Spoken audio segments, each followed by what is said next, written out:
Welcome back. Welcome back to Living in Mexico. Thank you so much for joining us. One of the interesting aspects of doing this show throughout the years is that you have the opportunity to speak to interesting people who've lived interesting experiences, and today's guest is one of those people, and it has to do with security issues that Mexico is facing, and the type of crimes that people suffer and the types of victims we have in Mexico. And this is a particularly interesting case. It has to do what they call in Spanish secuestro virtual. And I hate that term because it's somewhat kind of assuming that it really didn't happen, therefore the impact didn't happen. And no, it is real, and the impact is real. And today we're going to talk to a victim of what is known in Mexico as secuestro virtual.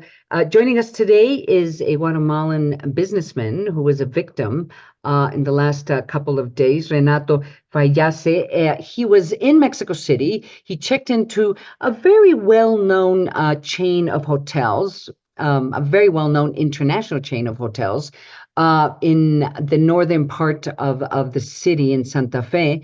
And Renato, when I listen to your story, it's incredible. Could you just share with our audience your experience? Sure. Hello, everybody, and good night, Ana Maria. So nice to see you again. We checked in the hotel on Sunday afternoon, and about midnight, I received a call in my room telephone, not my cell phone.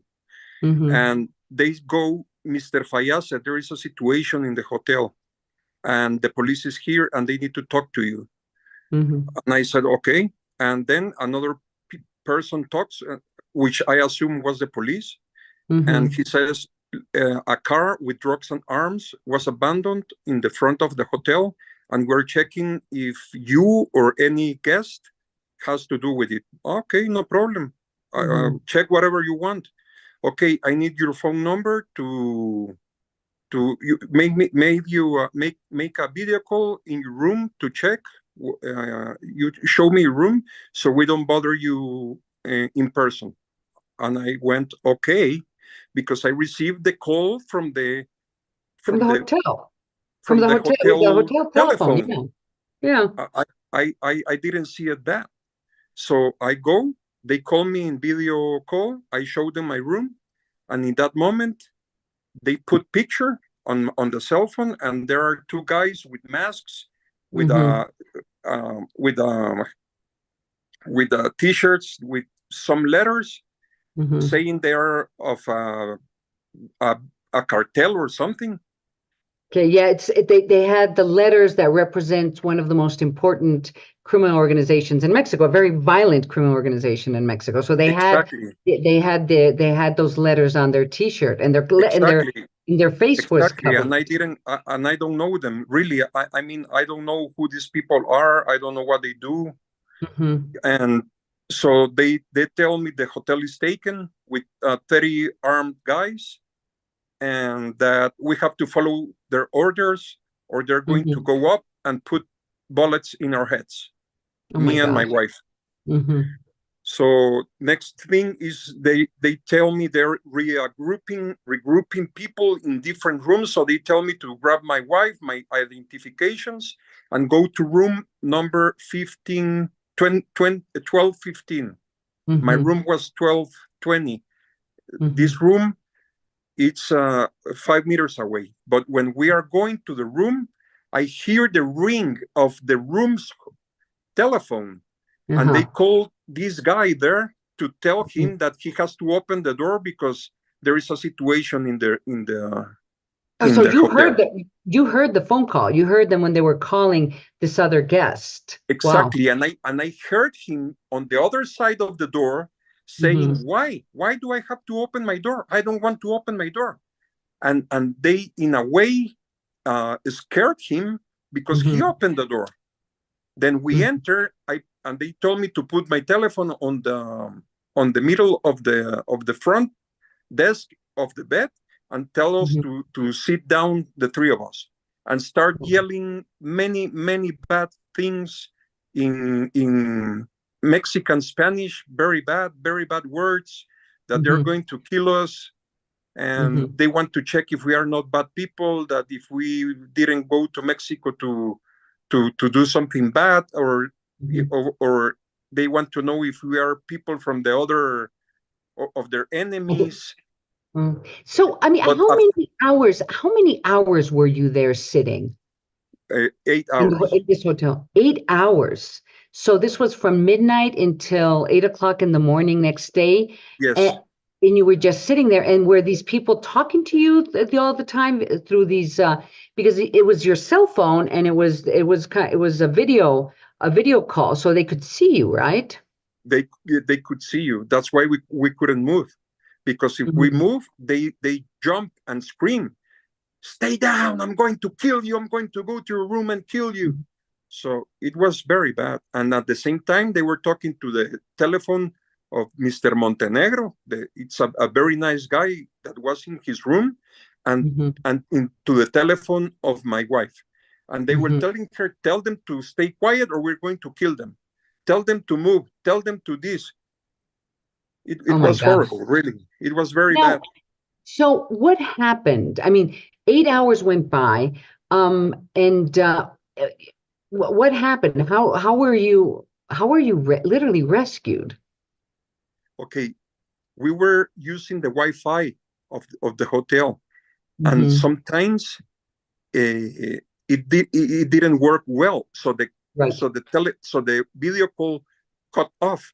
So at that moment, one moment in the whole night, I ran to my telephone and I sent the brother-in-law of my wife, and I sent him a message.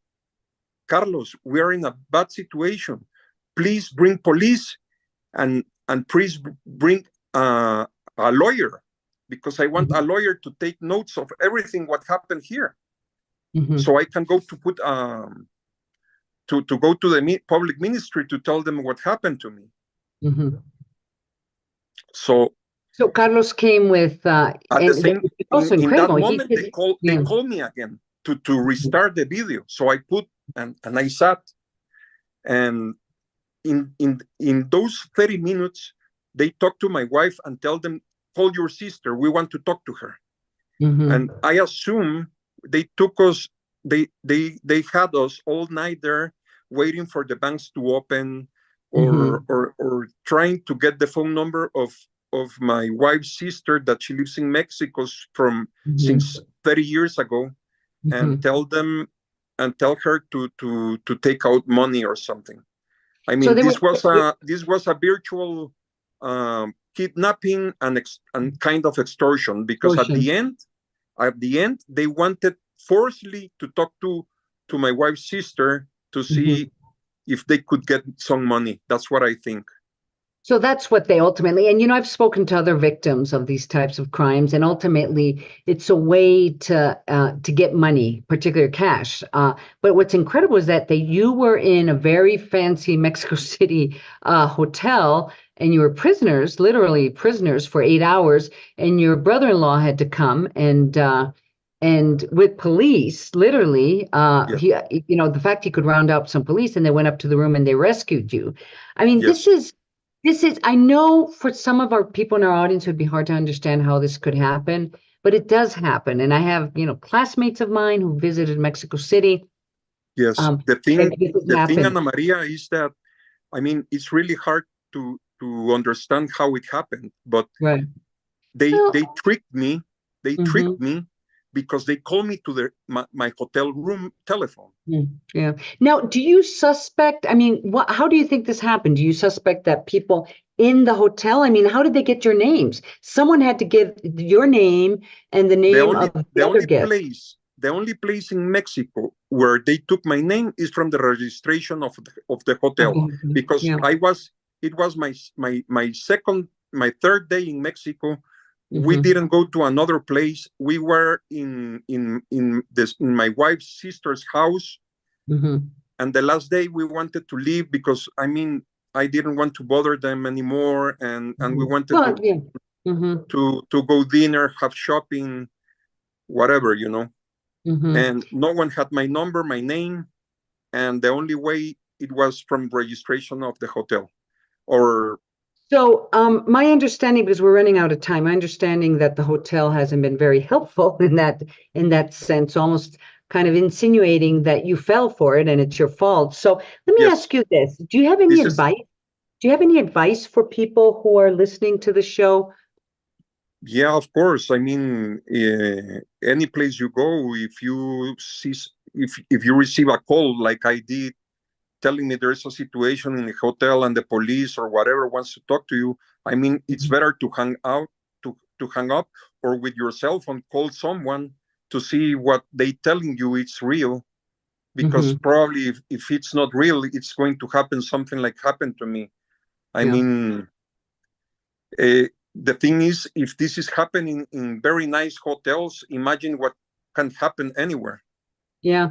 No, and surely it's not the first time it's happened. At least I know a lot of stories, a couple of stories of people who went through similar situations. In fact, my classmate, they called them and said there was a terrorist in the hotel room, and it's believable just simply because of the way they threaten you. Anyway, I'm really sorry you went through this, but I really appreciate you sharing your story with our audience, especially with this recommendations. You know, it happens. You just have to be careful. You have to be smart, and like they say in Spanish, cabeza fría. You know, it's a terrible thing, and it's a terrible thing to be victim of these individuals. Renato, the bad thing about this is the psychological damage. You know. Exactly. No, you told me you had to go to the hospital once you got back to Guatemala. That you had to go to half an hour after I landed in the city, I went to the hospital. I had my heart was beating so fast, my throat was closing. I'm so sorry. It was very bad. Yeah. Renato Faillace, Faillace. I really appreciate you joining us. Thank you so much for sharing your story. Thank you, Ana Maria. It's a pleasure. Thank you. We're going to go to commercial break. I'm Ana Maria Salazar. Thank you so much for joining us. I'll be right back.